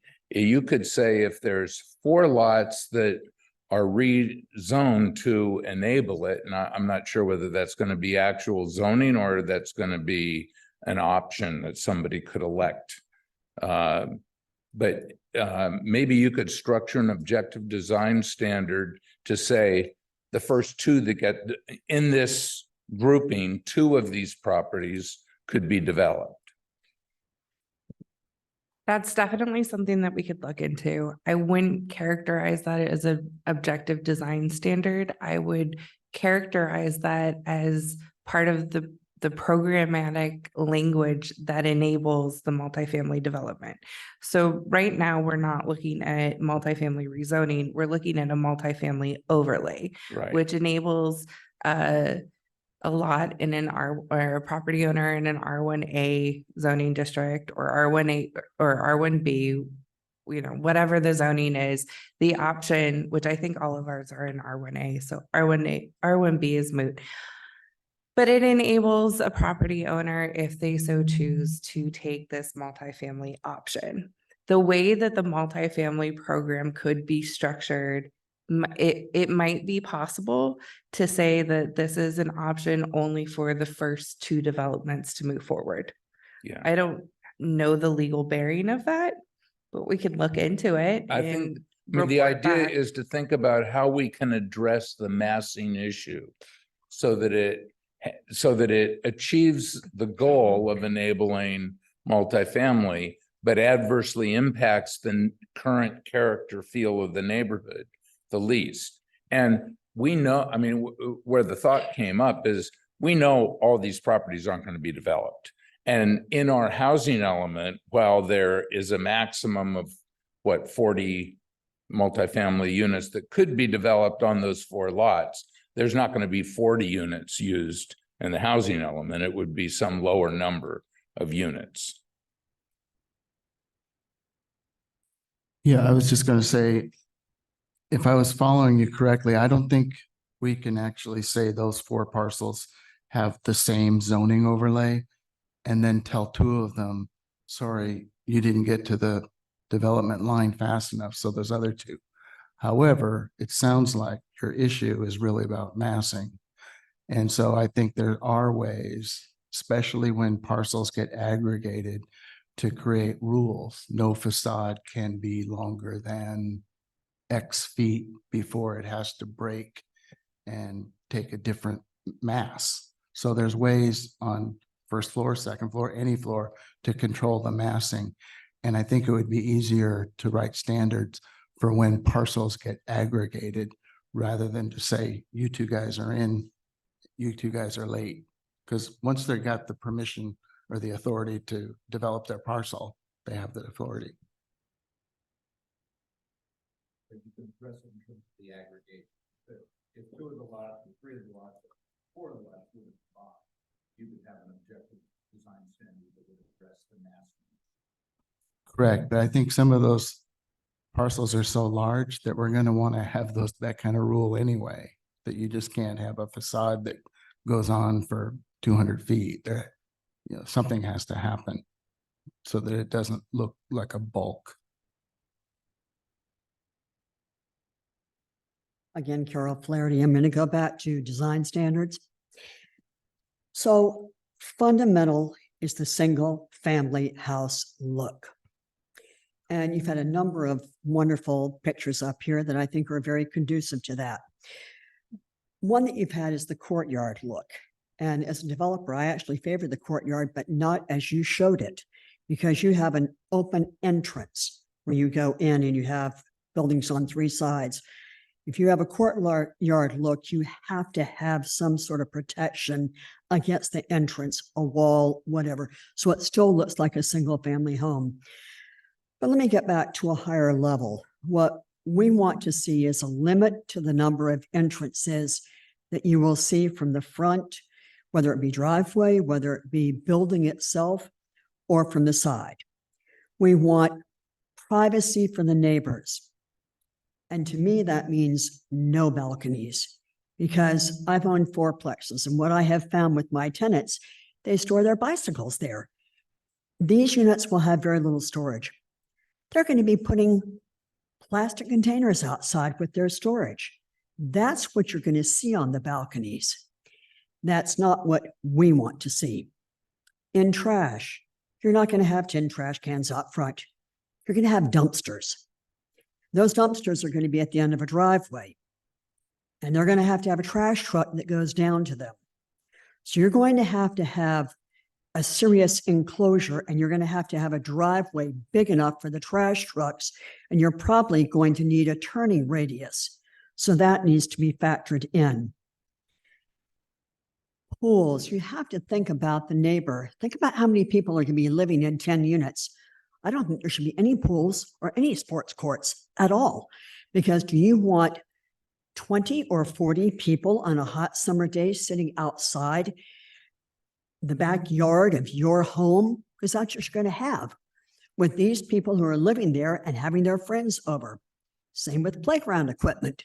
I don't think you should have that here. You need property management. Who's going to manage these units?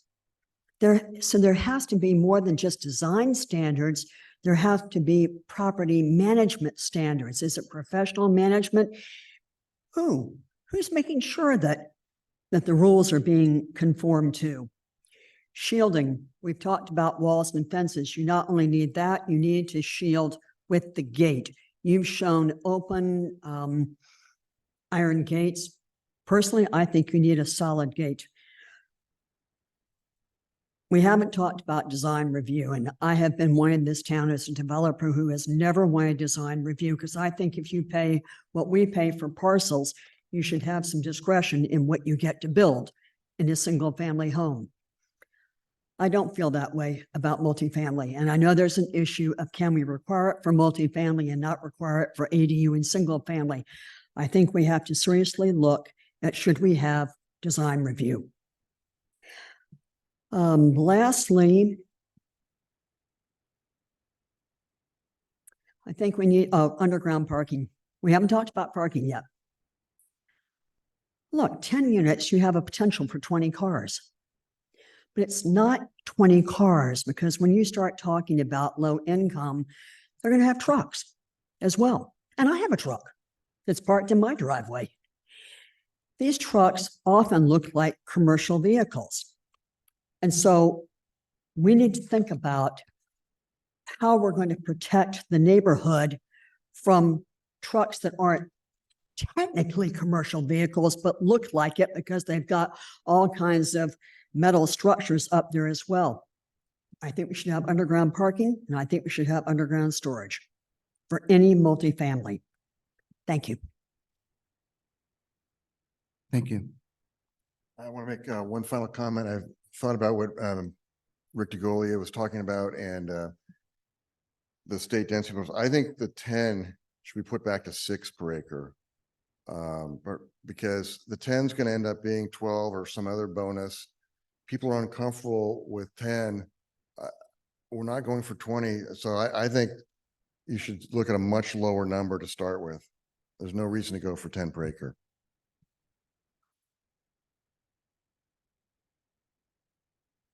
Okay, is that it? Can we move on to the next issue? Great.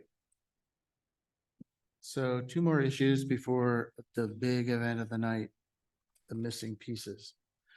Facade articulation.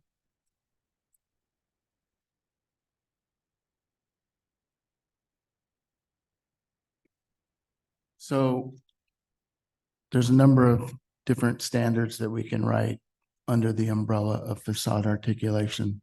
Some of it is handling the roof in a way that breaks up the mass, creates better interest, breaks up the bulk, even in a building that's got a parapet roof, not gables and such like this, we can still write standards that break up those details.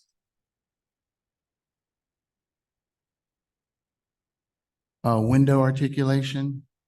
A lot of the communities I've worked in, we mandate a minimum distance between the plane of the glass and the plane of the wall that it's on to give some depth, a place for a shadow to cast, some interest, materiality, making sure that when someone puts shutters on their windows, the shutters look like they really fit the windows. Sometimes they're just kind of tacky and they're just slapped up there. And if you look at it long enough, it doesn't make sense.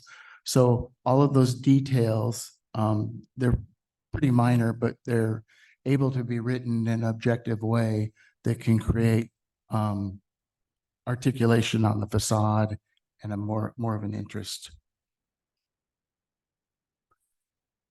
Porch and entry details, even in multifamily homes, maybe there's ganged entries. We heard about, limiting the number of entrances on the street or on the street facing facade.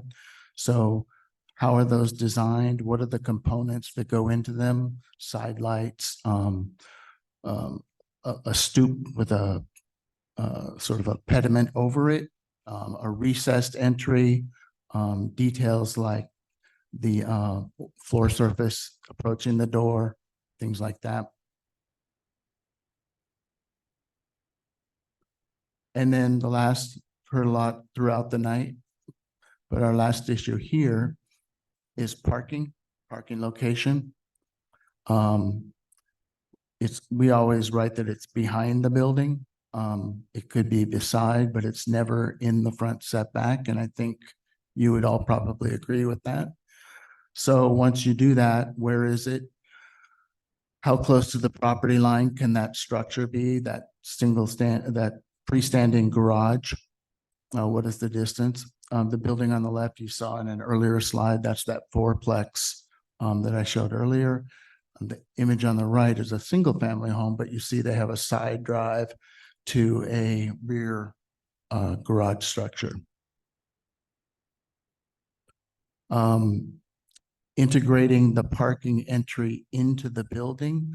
I'm not sure where the image on the right is, but the image on the she'll think about it. The image, Pacific Heights. The image on the left is in Los Gatos, so they have a multifamily building there. they didn't require underground parking, but the developer did it, and this is what the entrance looks like to that feature. So if we're going to mandate it, what are some of the design features of how that looks? And here we are at the community comment part. We've already heard about parking and such, but we can always hear more. I'll talk a bit more about parking. Again, sorry, I'm Elizabeth. I'm at 1 Frederick Avenue. So I think people have brought up a number of points already about parking and transportation. I think it is completely unrealistic to have one parking unit per, one assigned parking unit per dwelling unit or kind of per unit in the building. There's no public transportation. Everybody is going to need everyone will likely have at least 2 vehicles or 2 vehicles. So I think any design needs to account for 2 units per 2 parking spots per unit, not 1 parking spot per unit. Because as people have said, there's no place to park along Bay. You're gonna end up people parking along Ringwood. I have 3 young boys. We bike to school most days. Cars park in the bike lane, right? So there will be no bike lane along Ringwood to get to our local elementary school. Parking needs to be self-contained in those units. And actually really fully accounted for, not just kind of checked off a list of 1 parking spot per unit. This falls into the other and has also been brought up, but I just wanted to reinforce the traffic issues. Frederick already trying to leave our house in the morning. I have to go out into the street and stop traffic for my children and I to leave our driveway to get down Frederick and get to Laurel School. It will be 10,000 times worse. Already you can't even get down Ringwood. Everyone cuts through Lindenwood. This needs to actually be proactively thought about and in conjunction with Menlo Park and San Mateo, County of San Mateo, because it's already a disaster and it's only going to get tenfold worse. And I don't think it's okay to kick the can down the road and say, once it's a problem, then Menlo Park, I think it was Greta who brought this up earlier, or somebody, sorry, brought it up earlier. It's not okay to kick it down the road and deal with it once the houses are built and people have moved in and nobody can get out of their house and no one can get up and down Bay or Ringwood. So.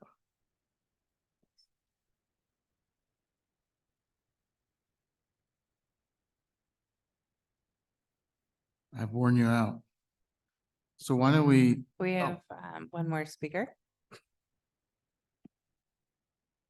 Could you put up that image of Moscatos with the underground parking? Sure.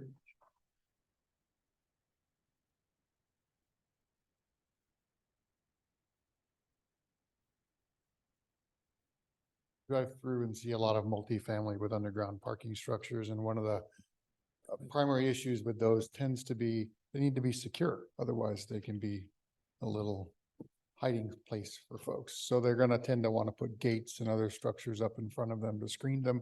The one on the right with the actual garage door looks more residential and touch and feel versus the one on the left in Moscatos, where you'd probably see this nice big chain or metal gate going across.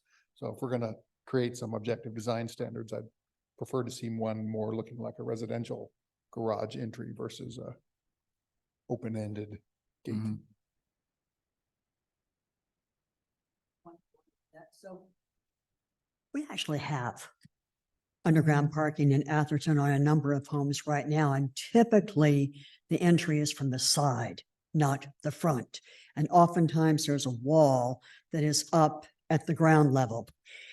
If you have a secure gate to the entry of the property because you have a wall around it or a fence and you have a gate, you probably don't need another gate at the garage because you already have one coming into the driveway. Just a thought. Thank you. Following on Carol's, so if it's secure at the front, there doesn't need to be a gate. My property is on the side of 23 Oakwood. And if the parking is underground there, which it should be because there's going to be 18 units, so that's going to be 40 cars. To have 40 cars driving in and out of a gated driveway, which is, 20 feet from my fence every day, is going to be horrible. So I think that if there is any sort of gate there, that there should be decibel limits on all that. So a sound restriction. And that's it. I think the parking should be underground.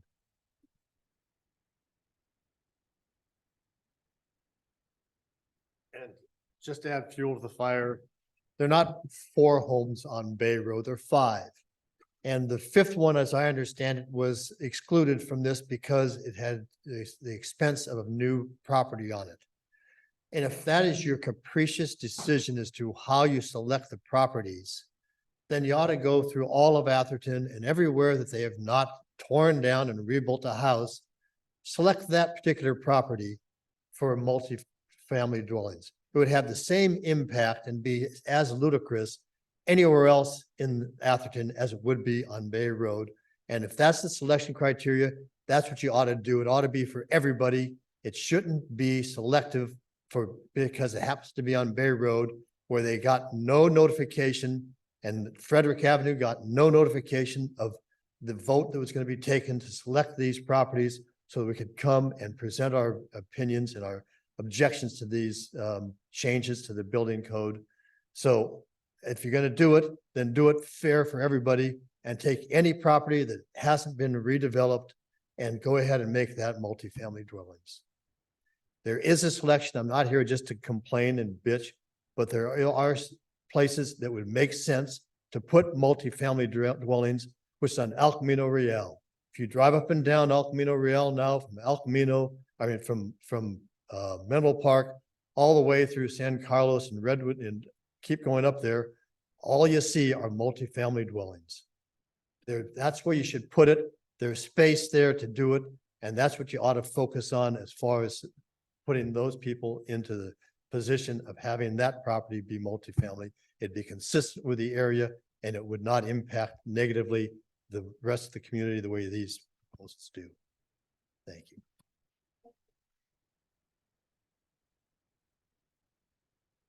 Lynn Hepperger, and I live at 29 Frederick Avenue. Dave and I moved in 47 years ago. So Atherton was a lot different. And when the property, Jeff was referring to the 5th home on Bay Road that it was built they back up onto our property. It's a 2-story dwelling. Let's see, when they moved in, they had 1 son and 1 coming. He came around and asked if he could talk to us, and we said yes. And he came over and he said, you know, we are expecting our 2nd.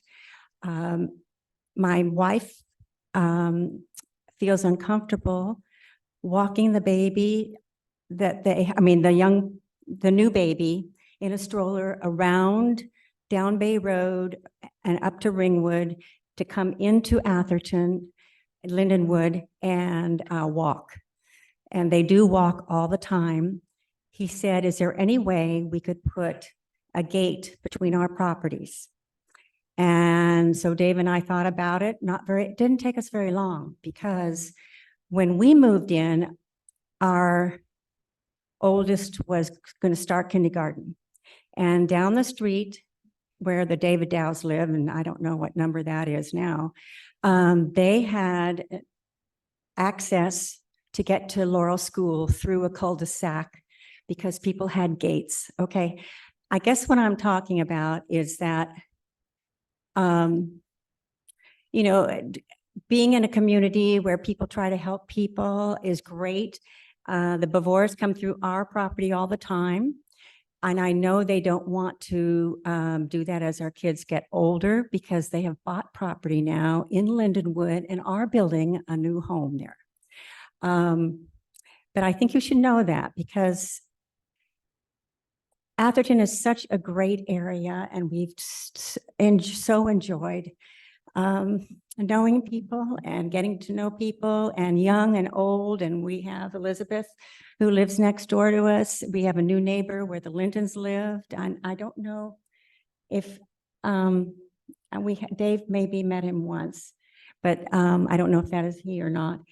But it is, Lindenwood has always helped other people in Lindenwood, and I think that's kind of the same throughout Atherton.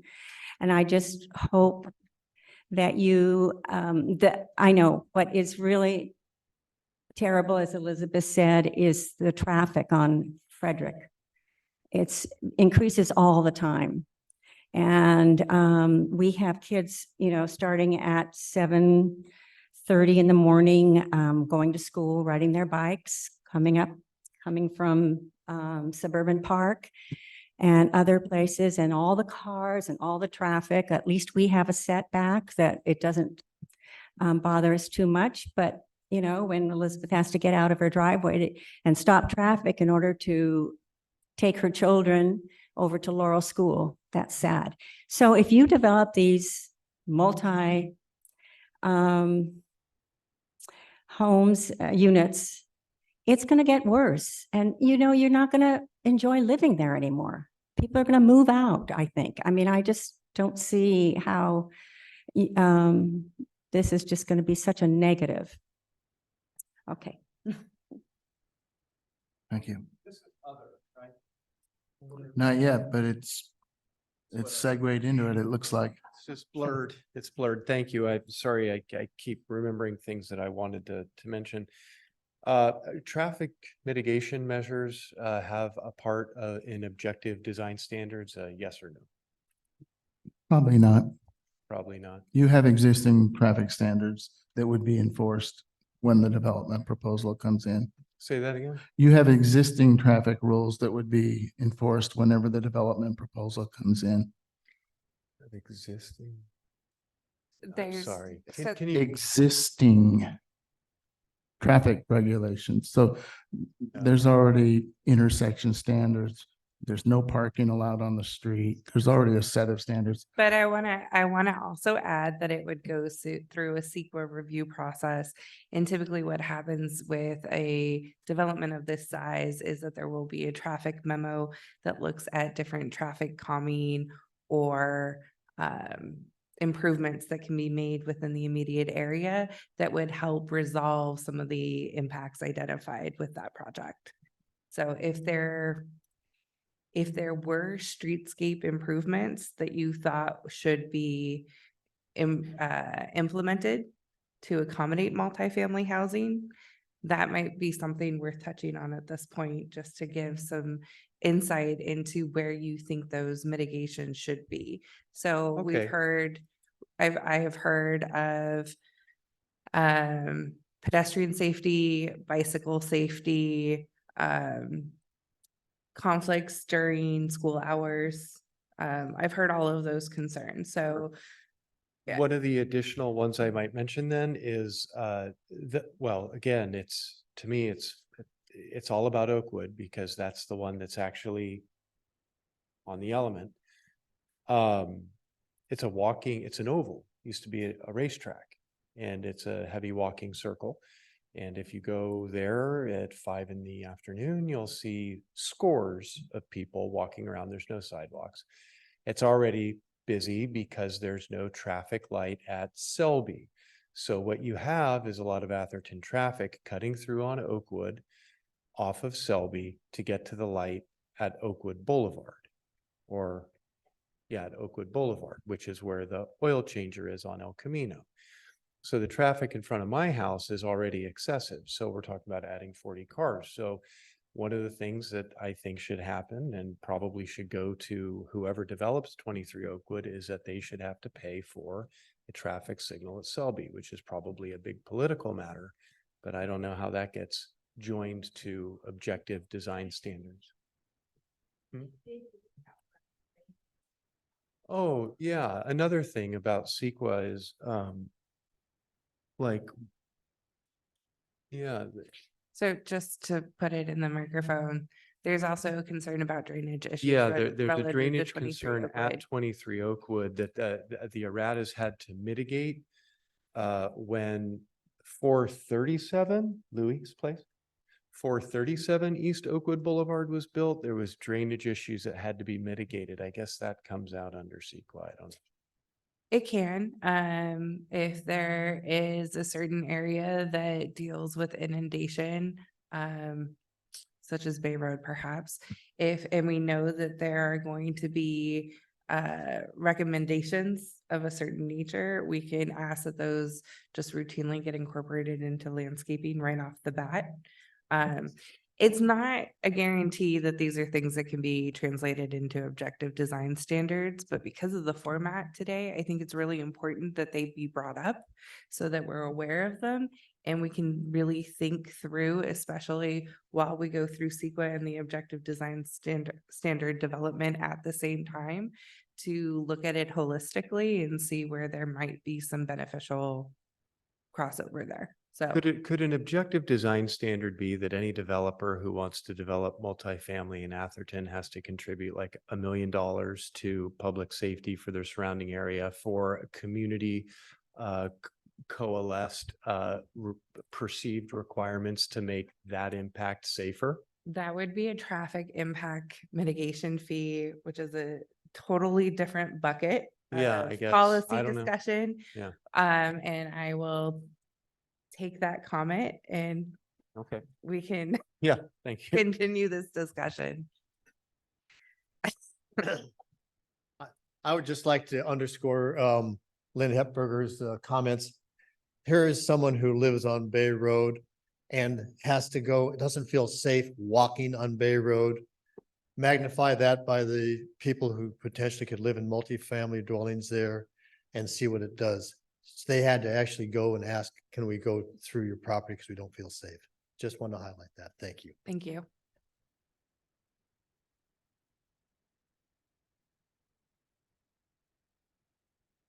I have one comment, and that is thank you for your efforts on behalf of the citizens because you work for us, not the state. You work for us. We're paying your salary. The other item I have is at the beginning of each of your introduction meetings, it would be nice to say, this is how I picked these lots. We don't know. Out of blue, these lots were chosen and no one has communicated how they were chosen. Thank you. Thank you.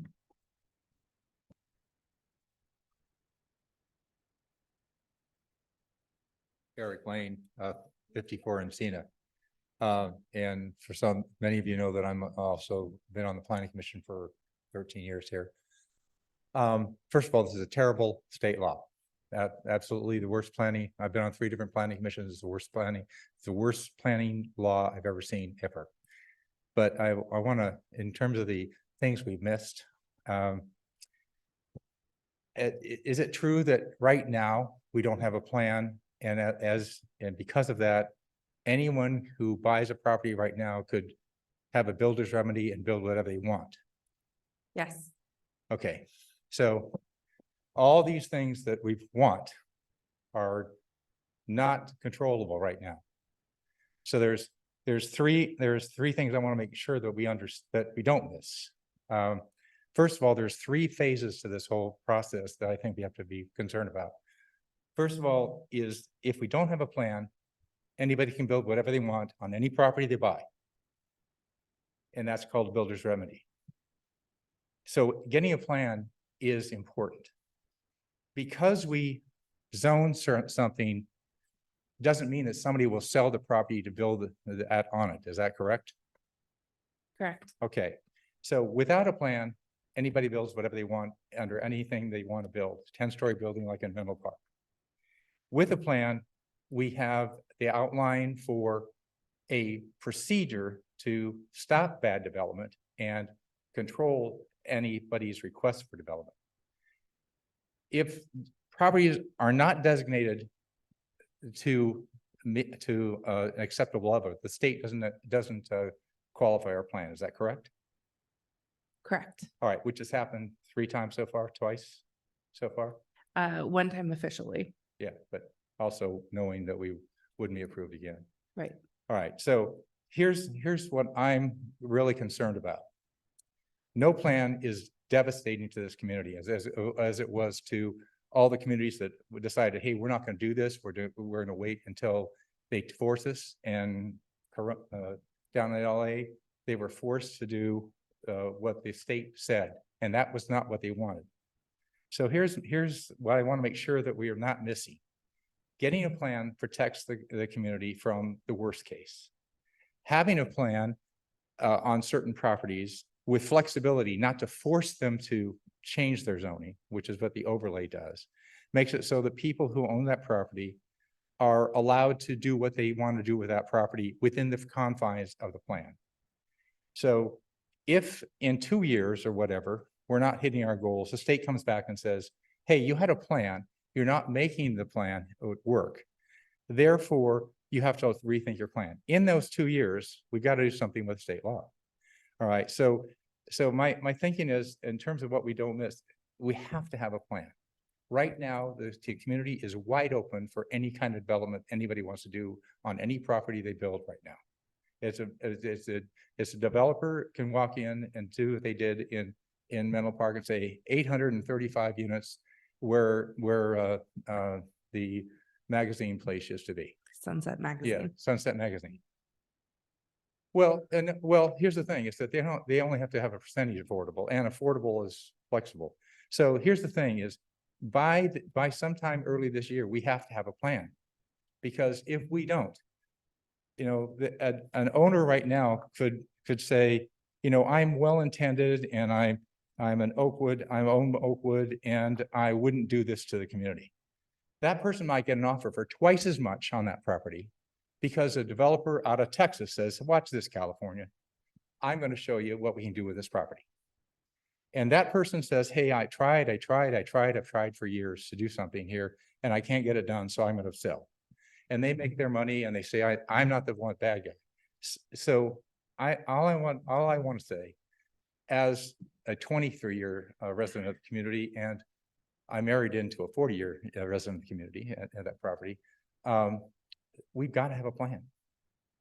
And we've got to understand that if we do the plan properly, the state will accept it and we'll have the flexibility not to build more units for some period of time.